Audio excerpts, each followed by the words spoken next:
Hai semua, jadi di video kali ini kita akan coba bahas lagi tentang leverage token.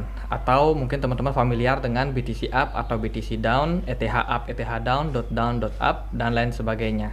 Atau mungkin kalian lebih populer dengan istilah ETF coin. Nah, jadi sebenarnya aku sudah pernah bahas di video berbeda ya. Mungkin teman-teman sudah pernah nonton video yang ini. Nah, di video itu aku sudah jelaskan sekilas tentang ETF. Nah, tapi ternyata teman-teman banyak yang terjebak dalam penggunaannya. Jadi ada yang hold, ada up misalkan sampai harganya itu turun dalam, tapi nggak berani cut loss. Ada juga yang hold BTC down, padahal marketnya lagi naik. Otomatis dia itu loss banyak. Nah, jadi di video kali ini aku ingin refresh ulang dan juga jelasin ke kalian bagaimana cara menggunakannya supaya lebih efektif. Oke, untuk menjelaskan ini aku akan gunakan metode 5W1H ya. Jadi yang pertama adalah what. Apa itu leverage token? Jadi leverage token adalah seperti token pada umumnya, tapi dia itu termasuk spot ya, yang mana teman-teman bisa melakukan perdagangan dua arah dengan ETF ini. Jadi sebenarnya ini adalah produk dari exchange. Jadi setiap exchange itu punya produk ETF yang berbeda. Kayak contohnya di sini aku pakai yang BTC Up atau BTC Down. Teman-teman bisa temukan ini mungkin di toko kripto ataupun di Binance.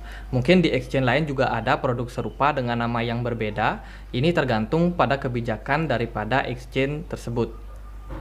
Oke, kita pakai contoh yang BTC Up dan juga BTC Down. Nah, teman-teman, maksudnya BTC Up adalah ketika teman-teman beli BTC Up, itu sebenarnya harganya mengikuti pergerakan daripada Bitcoin. Cuman dia itu ada yang namanya leverage atau faktor kali. Jadi misalkan nih, Bitcoin naiknya cuma 1%. Tapi kalau teman-teman beli BTC Up, itu teman-teman bisa dapat profit 3%. Nah, ini juga berlaku kalau teman-teman beli BTC Up ketika market turun, ketika misalkan Bitcoin itu turun 1%, maka teman-teman akan mendapatkan kerugian 3%. Nah, makanya ada kata up dan juga down di belakangnya. Jadi maksudnya kalau teman-teman beli BTC Up, itu cocoknya ketika market lagi uptrend. Kalau teman-teman belinya BTC Down, itu cocoknya ketika market lagi downtrend. Jadi misalkan teman-teman tahu kalau market itu akan segera turun, teman-teman belinya BTC down. Ketika BTC biasa turun cuma 1%, teman-teman yang beli BTC down justru profit, bisa 3% profitnya.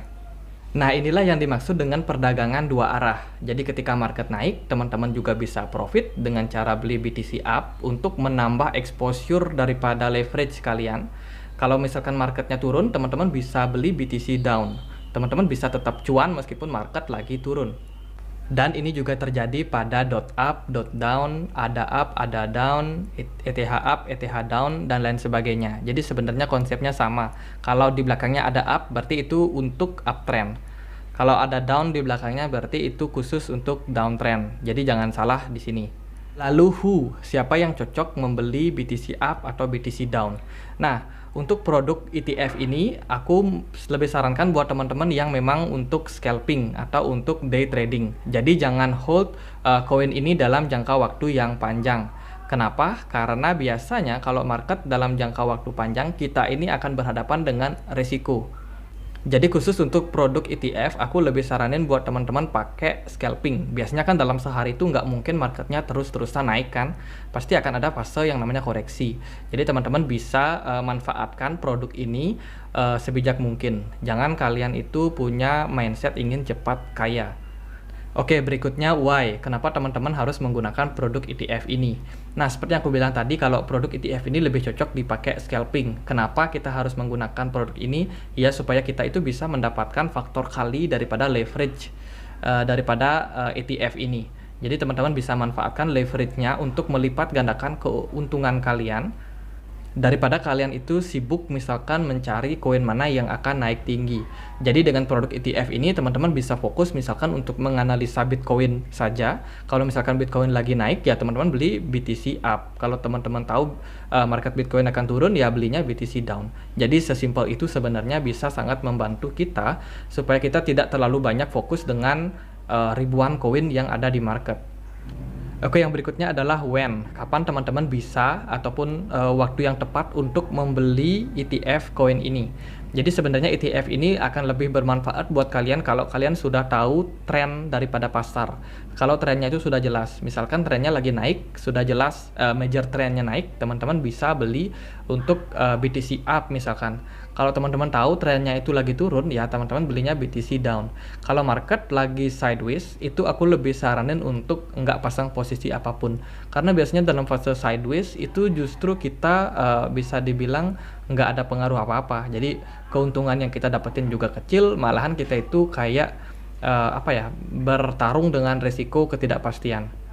Yang berikutnya adalah where, di mana kita bisa membeli ETF ini. Jadi seperti yang aku bilang tadi, kalian bisa dapatin di beberapa exchange. Biasanya ada di FTX, kemudian juga ada di Binance, terus di toko kripto juga ada, terus juga ada di Get.io, Hotbit juga ada. Tapi untuk Get.io dan juga Hotbit namanya bukan BTC up, BTC down, tapi dengan nama yang berbeda, dengan kekuatan leverage yang juga berbeda. Ya, pada intinya ini adalah produk daripada exchange. Teman-teman nggak bisa transfer BTC up atau BTC down ke lain exchange, karena memang ini adalah produk lokalnya mereka. Dan yang terakhir adalah bagaimana. Nah, untuk bagaimana ini kita akan coba praktekkan ya di sebuah chart. Oh ya, jadi sebelum aku lupa, ini ada biaya manajemen fee ya untuk teman-teman yang hold BTC up atau BTC down, ya leverage token lah. Itu ada biaya 0,01 per hari atau 3,5% untuk tahunannya. Dan ini merupakan salah satu alasan kenapa aku nggak saranin buat teman-teman hold leverage token. Oke, kita sudah masuk ke chartnya ya. Ini adalah chart dari Bitcoin di time frame daily. Nah, kalau dilihat dari sini, dalam beberapa bulan ke belakang itu Bitcoin mengalami fase downtrend, dan sebelumnya sudah mengalami fase bullish ya yang cukup panjang. Oke, sekarang kita akan sama-sama belajar bagaimana menentukan arah tren supaya teman-teman bisa mengambil keputusan apakah harus beli BTC up atau BTC down. Pertama-tama teman-teman masuk ke aplikasi TradingView. Sekarang teman-teman itu coba untuk mengidentifikasi arah tren ataupun tren majornya, tren yang paling kuat. Jadi kan tren yang paling kuat kalau dilihat dari time frame 4 jamnya, ini teman-teman tinggal masuk ke sini ke menu garis ini. Sekarang teman-teman bikin garis trend line. Nah, teman-teman bisa lihat trennya itu sebenarnya turun ya. Jadi fasenya itu dalam beberapa hari ke belakang itu lagi turun. Artinya adalah BTC down itu akan lebih dominan kalau teman-teman gunakan dalam situasi ini. Kecuali nanti pergerakan market sudah berhasil melewati garis trendline yang kalian buat tadi. Dan bila mana chart itu sudah berhasil melewati garis trendline yang kalian buat tadi, itu berarti trennya itu sudah berbalik arah. Oke, biar lebih gampang lagi buat teman-teman, di sini kita coba pakai indikator ya. Teman-teman klik yang indikator, kemudian ketik MA, kemudian akan muncul rata-rata pergerakan atau moving average. Teman-teman klik itu 2 kali. Kita akan pakai 2 indikator ini untuk membantu kita dalam menentukan kapan buy, kapan sell. Oke, di sini teman-teman sudah melihat ada garis di chartnya ini ada garis. Nah, di sini untuk mengaturnya teman-teman masuk ke pengaturan, klik yang pengaturan, kemudian di sini di menu panjang ini teman-teman ganti dia jadi 30. Kemudian oke, dan satu lagi teman-teman setting dia ke 90. Jadi kita akan gunakan moving average 30 dan juga 90 untuk membantu kita trading. Nah, teman-teman, ketika chart itu berada di atas daripada kedua garis moving average ini, berarti market lagi naik. Kalau dia lagi di bawah, berarti marketnya lagi turun. Oke, biar lebih gampang, mungkin ini aku ganti jadi warna hitam ya. Warna hitam aja deh, biar nggak kontras. Oke, kalau sudah, kita oke aja. Nah, sudah. Jadi garis yang warna hitam itu adalah MA90 dan yang warna biru ini itu adalah MA30 ya, teman-teman. Nah, sekarang kita akan sama-sama lihat ketika pergerakan itu menyentuh atau mengenai dari garis MA ini, biasanya akan terjadi pantulan di sana. Karena garis moving average ini bisa digunakan sebagai support dan resisten. Buat teman-teman yang tahu, ibaratnya support itu adalah lantai dan juga resisten adalah langit-langit. Jadi ketika dia menyentuh lantai, kemungkinan dia mantul ke atas. Kalau dia menyentuh langit-langit, kemungkinan dipantul lagi ke bawah. Jadi kurang lebih kayak gitu. Dan kalau misalnya lantainya sudah ditembus, ya teman-teman itu akan menjadi langit-langit yang baru. Jadi kurang lebih itu prinsip dari support resisten. Oke, bagaimana cara mudah untuk menggunakannya? Teman-teman bisa lihat di sini ada pertemuan garis ya antara MA30 dan juga MA90-nya. Jadi ketika dia berhasil breakout, di sini market lagi naik. Cuman kadang-kadang market itu nggak terus-terusan bisa naik. Kalau trennya lagi kuat banget untuk turun, ya bisa jadi turun. Nah, teman-teman, kita akan manfaatkan garis pertemuan dua garis dari MA30 dan juga MA90. Oke, kita masuk ke time frame 5 menitnya kalau teman-teman mau melakukan scalping dengan BTC up atau BTC down. Nah, di sini akan lebih jelas ya kelihatan kalau sekarang itu Bitcoin sebenarnya lagi fase berusaha untuk naik karena dia itu berada di antara garis MA30 dan juga 90-nya.